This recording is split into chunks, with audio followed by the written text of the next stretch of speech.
needs no introduction. But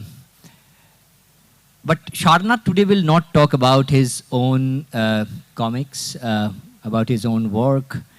Today we will discuss Satyajit Ray's work. But there is a crucial difference in the way we will do Ray, because there has been numerous, umpteenth number of sessions on Ray, and we have been discussing the whole thing again and again. It's like ad nauseum, it's like a cycle that never ends.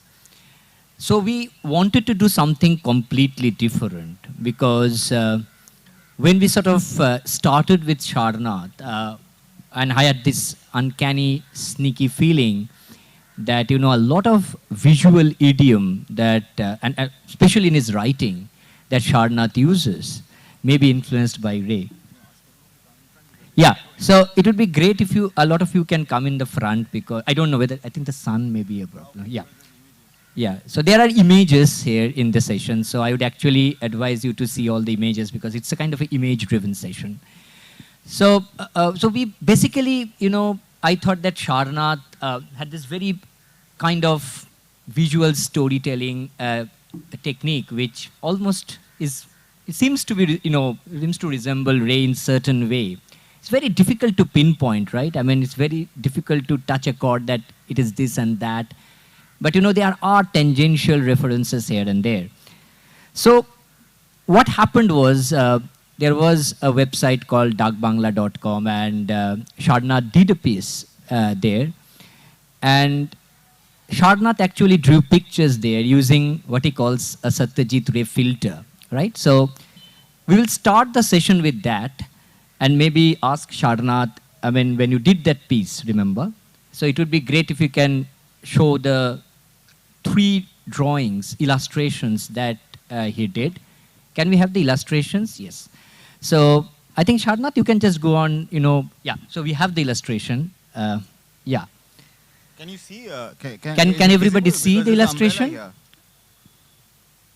If anybody can't see the image, we can put the umbrella down. Yeah, we can take the umbrella down. I mean, if the image, can everybody view the image?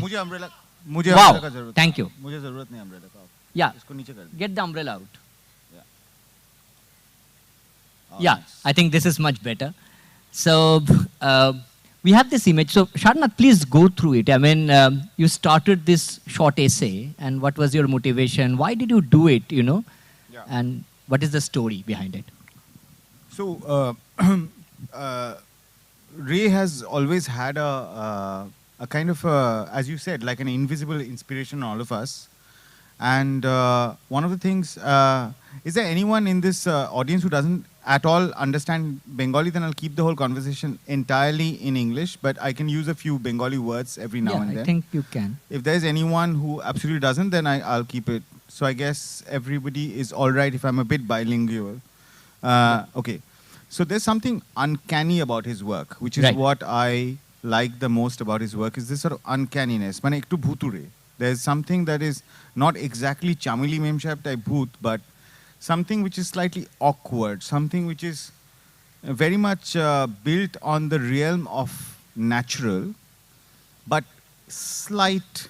Yeah, it edges towards that. Yeah. Like you're heading towards Chandanagar, but the train kind of stops in a station which does not exist, or something like that. Or you thought that you saw a station pass by which you've never seen before. Right.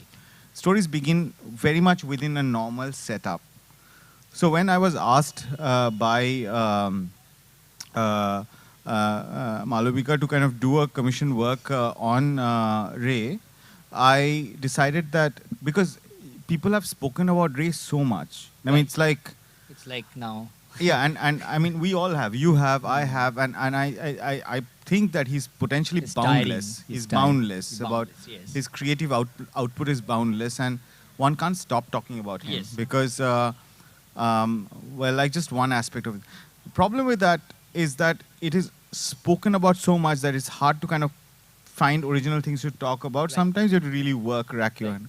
There's also the danger of Ray becoming like a Lata Mangeshkar kind of a situation, where because of Lata Mangeshkar, there are many singers who did not catch the the Lata Mangeshkar tone, which is that nightingale, which is like this little baby girl tone that decides the North Indian music. I'm not saying Ray had that baby girl tone, but I think that he set the bar so high and differently that it was very hard to talk about other kind of works. You know, like recently you might have heard about this book called Sinama Paradiye, which is Torun Mojumdar's book, which is you, and also Shayandev's book, which is on Uttam Kumar.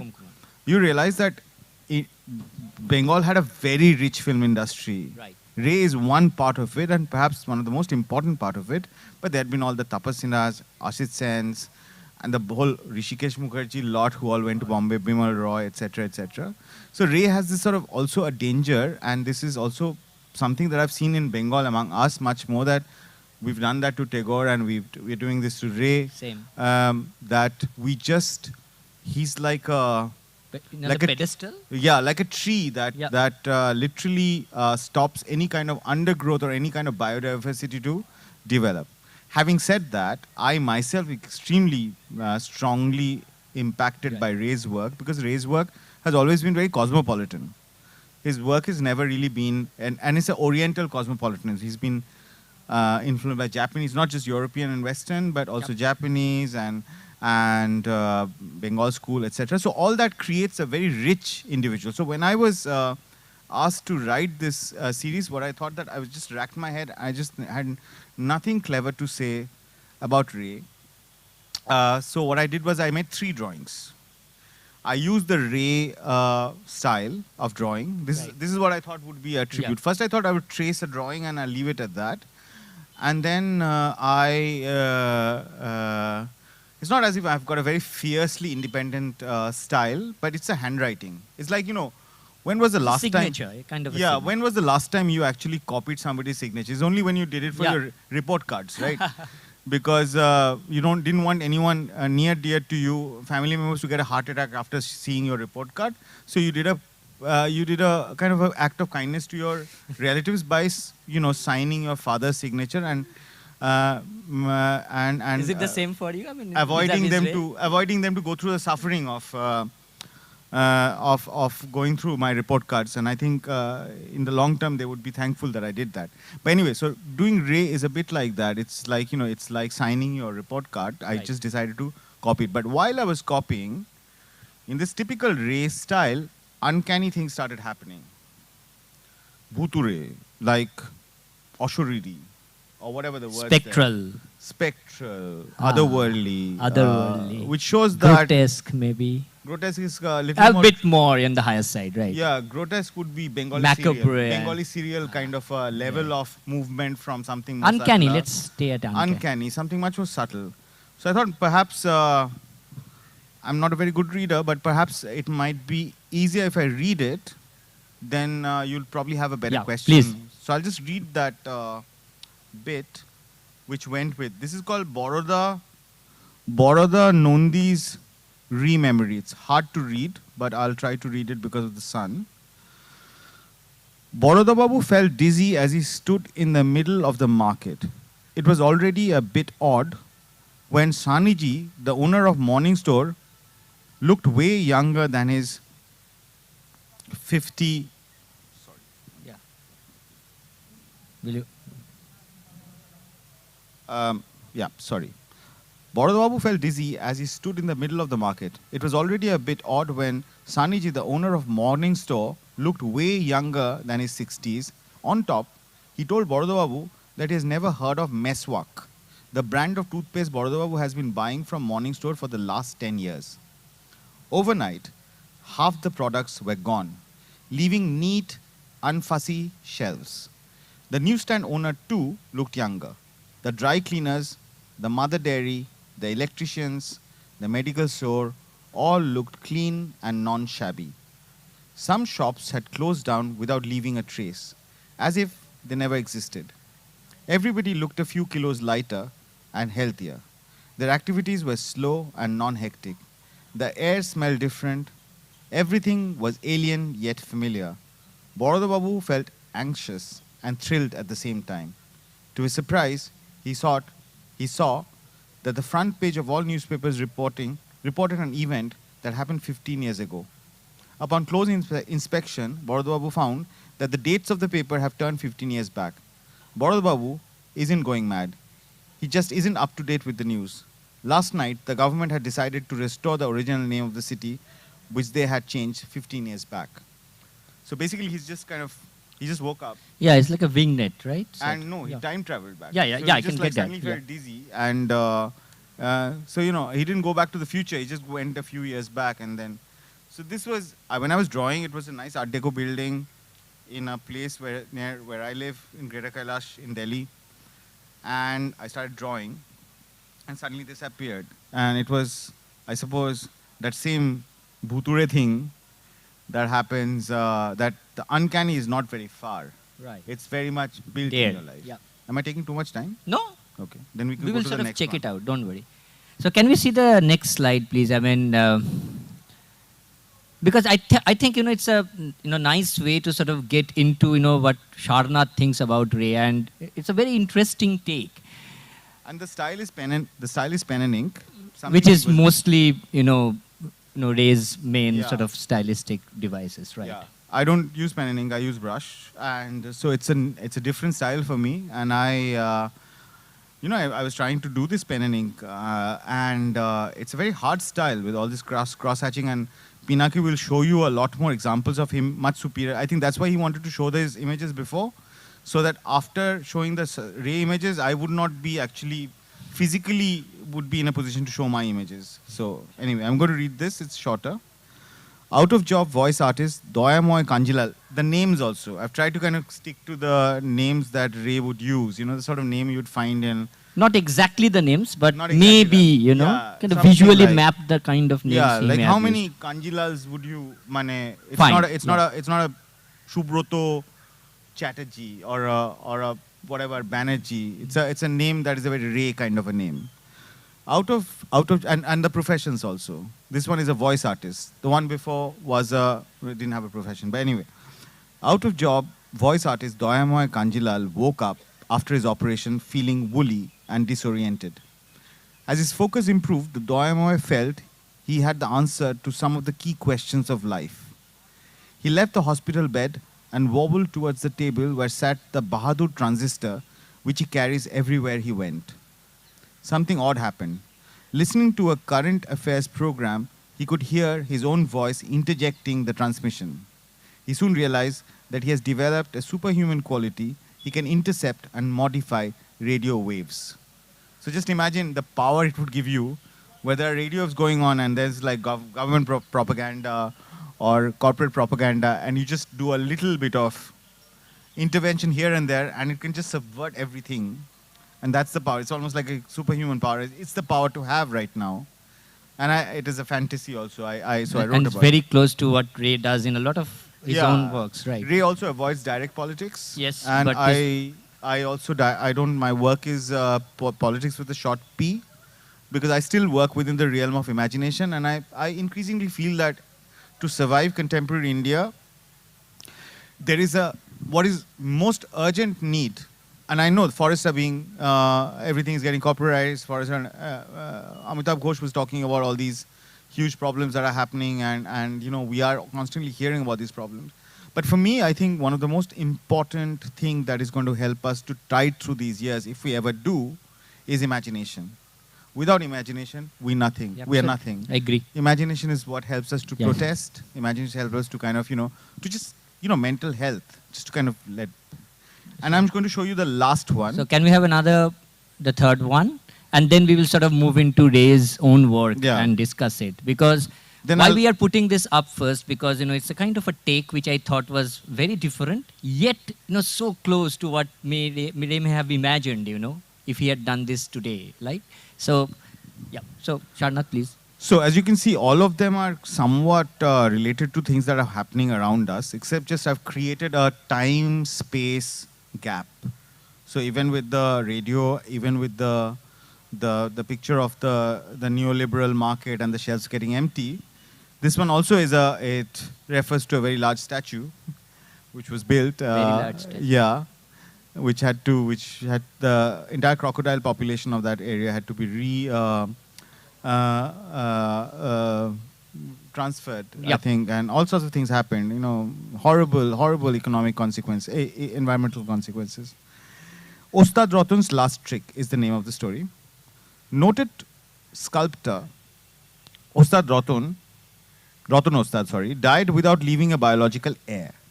His assistant for 30 years, Biren Haldar, was deeply disappointed. The Ostad had left nothing for him. Next few weeks, Biren spent his days berating the old man and feeling bad for himself. What a waste of life. 30 years is a long time. A few days later, Biren received a letter from Rotun, who had arranged to send it to him after his death. The letter said that Biren does indeed have an inheritance, and it left instruction on how to get to it.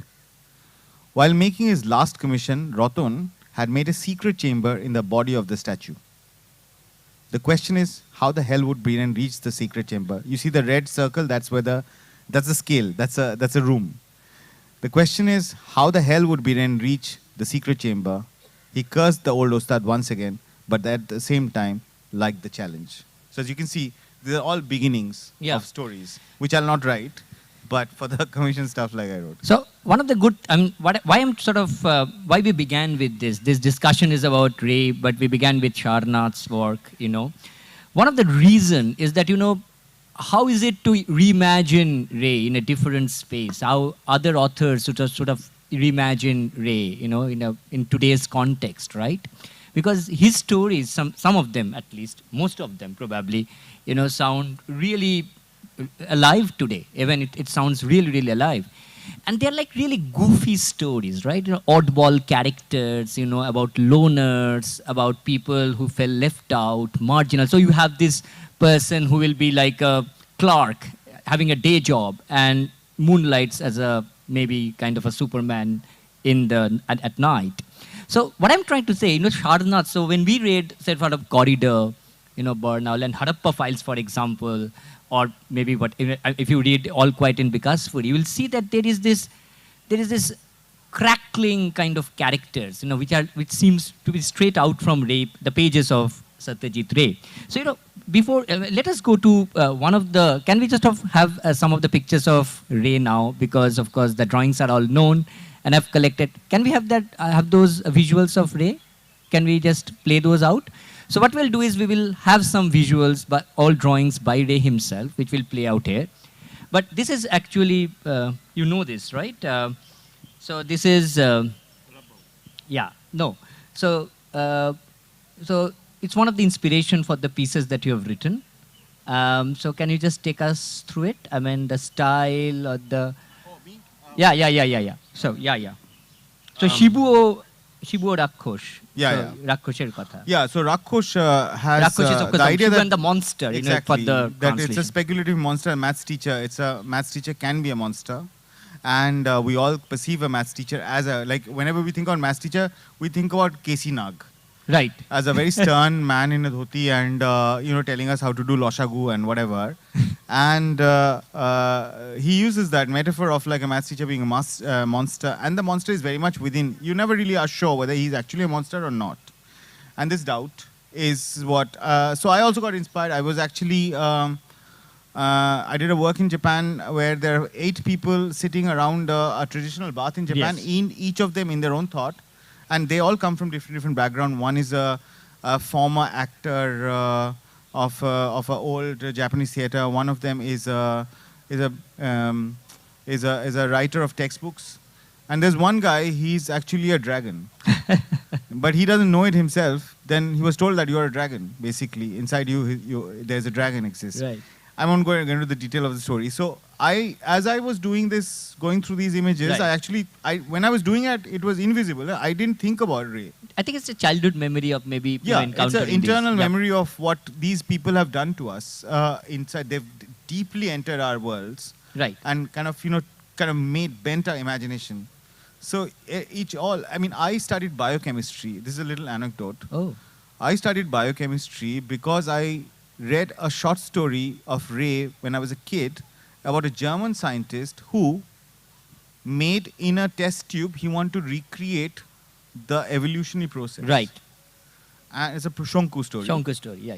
and he made the primordial broth and created the atmosphere and the environment, and suddenly a creature developed, a kind of a salamander-like creature developed. He also created the whole world, the atmosphere of what the world could have been during his origins. And then slowly this salamander turned into a human being, and the human being was Shonku himself. And it has got archaeopteryses, archaeopteri, and all Every these kind of dinosaurs and all that. All was happening in a test tube, which is like the size of like a regular bucket.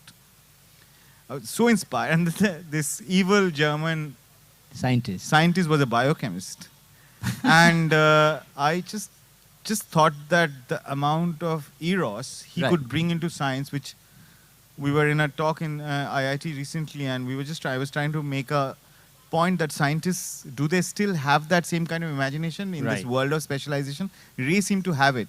He was writing, he was not thinking that he's going to make like one kid like growing up in Calcutta take up his future decisions of his life is going to come from like one drawing is done or one short story is written. So so he does affect us in very deep ways. Yeah, Sarnath, you're right. And there are stories like Mriganko Babur Ghatana where, he's just, it's kind of reverse evolution, right? So it's like something, again, it's meant for kids, right? I mean, not at least for young people, right? It's not meant, he actually says that it's not meant for adults. But, he's actually putting in themes which are really, really, alive, and which really feels you that there is something deeper. There is something deeper. People are inquiring what can happen after death, the ambiguity of it all. I personally feel that's the best fun of writing. You're writing children's book for adults. Yes. That's what I did. That's what I try to do, endeavor, is that I actually now don't enjoy talking to adults anymore. Yeah. And I find like talking to younger people is much more fun because they still live in this realm of imagination and not facts and this, that. And I find it's still imagination 101. They would tell you about algorithms. They'll tell you about whatever things that adult people talk about without actually using those technical words. And this is so refreshing. It's not like they're reinventing the wheel. Just have more imagination. And I think Ray created that. He wrote children's books for adults. That's a wonderful view. And my lifelong endeavor is to write children's books for adults. Yeah. Right. So can we get another, visual? We can just roll on a bit.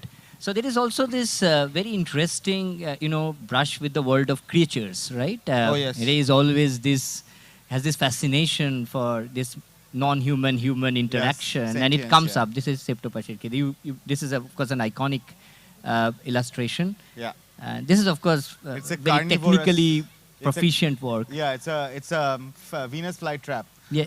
Who goes insane and sort of traps and starts eating the dog and everything. And my God, what imagination! So he knows about botany. He's a very well-read person, and I think reading is very important. I mean, I find it's easier to talk about reading than actually my own books and writing. And this is Venus flytrap, and his imagination of Venus flytrap. He goes. This one botanist who comes from America goes to somewhere in like Modham Gram or something like that, which was obscure kind of place, right? It was still quite rural that time. In a farmhouse, he makes a little laboratory. He starts fiddling around with plants, and then he suddenly comes across with this like obscure plant, and then he comes and tells his ex-student, bring a gun with you, and there's a Great Dane dog. It's just, I'm not going to tell the full story. Because look at Shonku, for example. He's like a globetrotter, but his base is in Giridi. Local, very, very local, but yet kind of. It's a slap on the neoliberal society. Like it's a slap, but they tried to make Ghanada characters wear Bermuda and drive in Porsche car. Totally does not work. Right. Like, somebody comes in a Hyundai car inside a Beniapukur lane. Doesn't work. Those things work because when you modernize something, like when you modernize a Premindo Mitra, when you modernize whatever that word, you don't modernize by making people wear contemporary clothes. You modernize because of your techniques. Right. The way you're drawing it, the way you are creating, theatrically setting, that is modernization. Right. A modern imagination implanted on something that happened before, which is why I'm extremely frustrated with this whole process of adaptation and modernization. They don't look like that. You are going to lose that whole atmosphere of tip tip brishti porche, like, you know, and Beniapukur Lane and this pakora being made. I mean, like, you know, or the food, the non-vegan food that is coming and stuff like that. Yeah, I get it. Now, another thing, I just want to ask, this is like I mean, Ray himself was talking about, that his stories are about loners, right? And if you look at your own work, like, Bachelor loners. Yeah, absolutely bachelor loners. So, I mean, there is some similarity there. Your work is also about those loners as well. I mean, so Yeah. do you think that sort of subconsciously crept in? I've been accused of not having very strong women characters. Although Yeah. my life No, is you have some. Few. But, yeah. Ray is absolutely accused of being completely wiping away the women in his characters. literature, in yeah, his he has literary been, and I output. felt deeply ashamed for not having strong women characters. None of my books, the first 4 books, did not have strong women characters, and the characters that I had who were strong women, there was a lady footballer. There's Yeah. a lady footballer in Barnhouse who comes. There are some raunchy scenes also. I just realized that my women character is not working, I mean, that was an interesting character because she came from somewhere outside Calcutta in the Shokalbara local train, and then she would kit up and then play football. He had a lover who would come in a motorcycle who was a married man, and they would go to a dodgy looking hotel somewhere in Free School Street possibly, or Bowajar or whatever, and they would have a afternoon on of amorous this thing. Deeply erotic, but then I've had it was okay, but I just cannot seem to write women characters. I'm trying very hard now because my world is essentially women. Most of my friends are women. I am in a very feminine space most of the time. But how it just does not translate. Why do you think Ray also doesn't have? I mean, Ray, of course, in his movies he did. Movies, of course, very strong characters. But in this, of course, it's meant for young minds, but of course there should have been more girl characters. It's a handicap. It's a handicap. That's I think. There's no way of defending it. Yeah, there is no way. It's like I can't say that. Oh, I can't write women very well. That's why I am in my comfort. Whatever I say, I'm digging myself in a deeper hole. It's just a handicap. I just cannot write. In the next book, hopefully there'll be stronger characters. But yeah. So can we have more pictures and can we run it out? Because there are more pictures. They're all by illustrations by Ray. We should also be mindful of the time, questions. Yes. And the questions. We'll take some questions. Maybe some more. Can we get some more illustrations? We have a bit more. Yeah. So this is, of course, Khogom, which I think is one of the most scariest stories, Ray has written. Really, really brilliant. And look at the way his style. This is Big Bill or Brihat Chonchu. Again, that kind of interaction. Nil Atonko, it's indigo. If you look at his style, you can easily understand that there is something very, very specific. This is, of course, the very famous Bonku Babu Bondhu. Absolutely. Yeah, so there is a bit of half tone there and some line drawings and here and there. And one of the good things about Ray is that it's very minimalist, which Sarnath himself is also. Very. I am actually I'm a minimalist because of lack of skill. I mean, don't tell it. But anyway. Ray is he is musical because he knows, a painting or a drawing can never be completed. It can never be finished. It can never be completed. It just have to be finished. Right. And finish can happen at any point of time. The ability to stop where comes from maturity. As we get. This is brilliant. This is actually Barin Bhumika Bam. I think this style is something that he never did later on.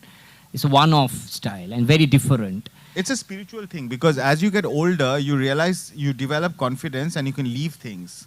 Some people do it younger also, but Indian English writing also is a maximalist because somewhere there's a colonial mindset that we have to outright the white colonial forces, and that's why the writing is always very intelligent, very well written, etc. Writing as something very simple like aha, ooh, whatever, so that kind of writing. Yeah. It only comes with maturity. It just, you have to get to the point where you can understand minimality. Unless you use minimality as a fashion statement. That's a different. You go to any store now, they all want to make minimal stores without understanding minimality. Right. Maximal, theke minimal, pahunchote, there is a process. And Ray, of course, is a Ray mastered that process. Ray mastered I think it. He almost went through every kind of steps. Kala Bhavan, I think. Yeah, a bit of Kalabhabon. Japanese. And there is so much influence. Ray, it's very difficult to sort of say that Ray has this Kalabhabon education. Of course, he was into Japanese, arts. I think. Yeah, a lot of Japanese work. And a lot of Bohos influence, because he was in advertising as well, and he was being influenced by a lot of international work that was, happening. So he was local and international at the same time. Yeah. So maybe have 2-3 more maybe illustrations, and then maybe move on to real questions, because we are more interested in taking questions. Look, you can also take questions now and then continue. Yeah. So I'll just tell one small. This is Barin Bhumikar Baram, and you can easily understand about kleptomania, and you can easily understand the way the hair is done, and so everything is happening in the head. So even the illustration is somehow really making sense. You can talk a little bit of the design. He uses paste up design. Yeah, it's also collage and paste up, and you can easily understand it's something very different. And one of the reasons, I call Ray a hardliner, because he always uses hard lines. I mean, I have no pun intended, but it's like really, really he uses hard lines in order to, show everything. One of the things I think is the requirement of the print, because he was actually trying to do it in a kind of a print which was, he was publishing it in black and white. It was not color. It is only when he actually published in Anandamala, which was color, that he began to use color. In fact, his color works specifically was for Shonku, and there were other stories which are published in Anandamala that, because most of these were first published in Shondesh, which didn't have the budget in order to, really publish colored work. So it was also a kind of a, you can say, the time requirement of the print reality during that time. This is brilliant, actually, right? Really, really brilliant. And look at the way he's psychologically, and one of the things that I really admire about Sarnath, there is this character called, Plumber, Girish, the psychic plumber. I always say that Sarnath has a mental map of the city in his head. I mean, it's a bit like Ray. Like Ray has this mental map, kind of, mental map of these things inside. So let us do one thing. If there are certain questions, we can take some questions, and then what we can do, we can just discuss a bit and move on. There's a question from that gentleman with the blue. So there is one question there first, and then we will move. Okay. Yeah. Is there a question, Nikhil? No. So can we have a question? Hello. Yeah. I must say that what you're doing, that is fantastic. It is very my type. I agree. I relate myself with you, what you're doing. Fantastic job. But my question is this, the text, the English text, which I've read right now. The mood of the text is very different than we are accustomed with the international text, So I personally find, when I read Satyajit Ray in Bangla, it is something like Jivanananda Das, okay? The connectivity is developed through the language only. I cannot translate it. Or if I try to imitate these things or write a very complete seminal writing, it'll be quite difficult. Next to impossible, I must say. So why don't you want to change the language? Try to make it in Bangla. And the gharana you are following, that is laudable, undoubtedly. But I have some issue regarding the language which you have written right now. Thank you very much. Sarnath, please. Yeah, it's a very valid question. Yeah, I agree. It's a very valid question. I agree. We were discussing it as well, right? Yeah. We were primarily discussing it in a... So, Ray, this is illustrations and stories, but I write comics, which means there's a lot of dialogue. So your question becomes even more important. Because how to kind of bring in the conversation that is out in the street, unless you're in an atmosphere which is like in Anglo-Indian set up in Bombay or Calcutta, or we are with Parsis, or you're like in Kurg, you can't really use that language. People don't, otherwise everything sounds a bit like Mouthful of Sky. I don't know whether you remember this very obscure television series that used to come, full of very beautiful people, models and all that. And then language was really quite rudimentary and very bad, actually. Why not write it in Bengali? I want to. Someday. I kind of want to maybe write more like a range of I don't want to write fully in Bengali because my world is not fully Bengali. It'll be a bit disservice. But I want to write, I do want to see a hybrid language that will come out. So like, for example, I grew up in a Calcutta, which is very cosmopolitan. And my father would hang out with like for example, Freddie Surti, who had a who had a seed shop in Circular Road. And he used to he's a Parsi guy, Guju, Bengali, English, all spoken. I'm gutter mouth, spoke like three abuses after every sentences. And I recorded Uncle Surti, he's no more. And I used it in my book, Barnaul's Wonderscaper. Then there are other people, like Gujaratis, how they speak and all that. So, a cacophony of languages. So in my next book, what I'm doing, as you would ask, is the question. I still can't write in Bengali, but I do. It's my desire to write in Bengali at some point. But you write Bengali English? I mean, in that sense? Yeah, I do. I write. Like my son does not speak Bengali. I talk to him entirely in Bengali, but he refuses to because he grows up in a non-English and non-Bengali circumstances. His primary language is German. So since I failed to teach him how to, he's 10-year-old, so is there still time? Failed to teach him how to speak in Bengali, I try to make him speak English with a Bengali accent. Library, that kind of stuff. So I don't know. I mean, it's a world of sounds.